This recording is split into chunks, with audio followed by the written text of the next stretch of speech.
Hello and welcome back to SF at Giants recap. And the Giants, they fall again to the Guardians, 5-4 again, and it's the same story every time. The Giants, they just can't get the offense to get over that little hump of maybe a little more run production, maybe a little more of some manufacturing runs, and then the bullpen continues to give up those big hits that end up costing us these games. So that's what we're gonna go over in today's recap. Make sure to subscribe and like if you do end up enjoying.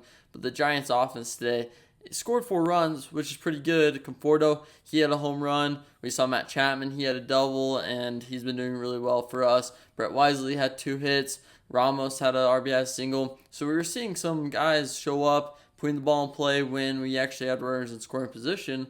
But we missed out on a lot of opportunities to advance runners, to maybe capitalize on the Guardians' mistakes. We had runners at first and second one time and couldn't get a run out of that. Those types of situations are ones that the Giants need to capitalize on, and they never seem to do that. And it's always 1 run short, 2 runs short, and these close games are going to be the ones that we look back on when we're 1 game from the playoffs and be like, we should have won that game. And it's going to be painful to look back, but the Giants, they should have had this.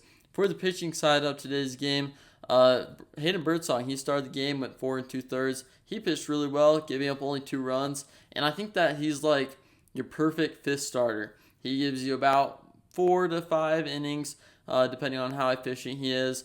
Only gives up 3 runs at max. Usually keeps it down to around 2, and he's pretty solid. Limits the damage. He had a nice pickoff. We had some good defensive plays for him. So I think that he's a really good fifth starter, and obviously better than Harrison right now, because Harrison coming back from injury, he's struggling to get command to limit damage. Where Birdsong, he may allow a couple guys to get on base, maybe one scores, but he really limits it, and I like that about him and his pitching style. So hopefully he can just kind of get better each time and maybe go a little bit longer in starts, maybe have a little bit more command on his fastball or cutter, because he seems to let some of it go and it's an easy take, which really affects how the batter reacts to the rest of your pitching and for the at bat. So it's good to see, though, from him to be able to come out here as a rookie and perform like this.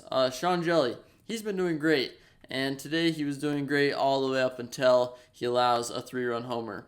I mean, I can't really get mad at Sean Jelly because of how well he's done this year. He's only had maybe 2 or 3 meltdowns, but other than that, though, he's been so consistent.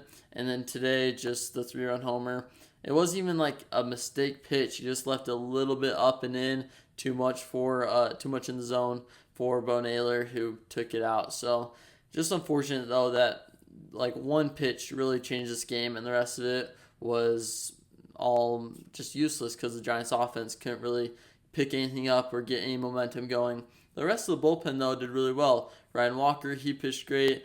And then we had Eric Miller, he came in and he gave us a nice inning. So Sean Jelly, Hayden Birdsong were the only 2 that allowed runs today.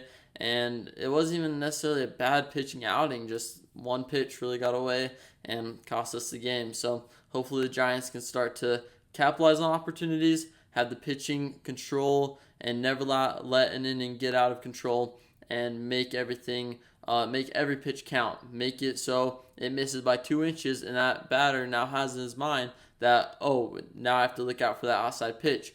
Little things like that can make a huge difference in the game, and the Giants pitching staff really needs to get a hang of that, because these easy misses or these easy takes that are not giving the hitters anything to think about really hurts when you have a guy like Bo Naylor get up. He's not thinking about anything. If he's seeing a ball outside miss clear out there, he's like, oh, he's going to come in and hits a home run like that. So those types of things, Giants really need to fine-tune.